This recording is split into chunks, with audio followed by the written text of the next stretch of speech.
Begin your piece by lightly drawing your design idea in pencil. I would suggest having different oil pastel shades of the colours that you intend to use at hand. For example, I've chosen blue for the wings, so I have got a light blue and a green. This is to show the different tone. Use colours that will blend well together. From this demonstration, you will see that I am using the dark colour first. The darker values of your object should be addressed first, as I have done with the bird wings by using a dark blue. Colours should be layered to achieve depth in your piece. Oil pastel colours mix well together, creating a smoother transition, which is why I used a light blue for the wings. You should apply the same amount of pressure when you're working with oil pastels to make sure the thickness of the oil pastels is consistent. If you apply uneven pressure, this will leave blank white spots where you use less pressure. Adding large quantities of pastel too quickly can lead to muddied colours, so try not to let this happen through the layering effect. It's a good idea to keep the oil pastels clean while working with them, so keep a scrap piece of paper on hand. This is important when layering and blending with other colours.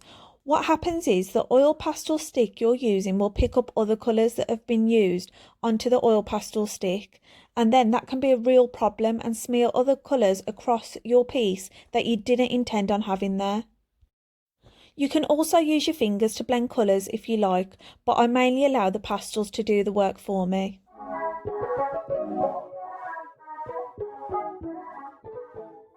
If you are trying to create an ombre effect like I have with the bird's body, then put colours close together.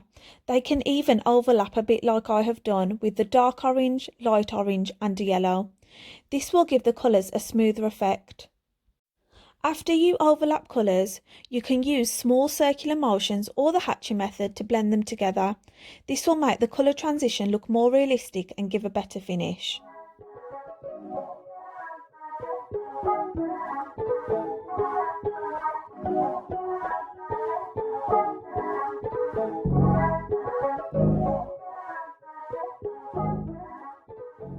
Avoid using black, instead use browns, as black is applied for the real dark shades and cast shadow. If you want to capture the fine detail, you can use a fineliner, like I have for the bird's eye. At the end, you can begin on the lighter values by using white to create any highlights on your piece. You can define the edges of your subject by drawing in the background and clean up the edges if that is something that you wish to do.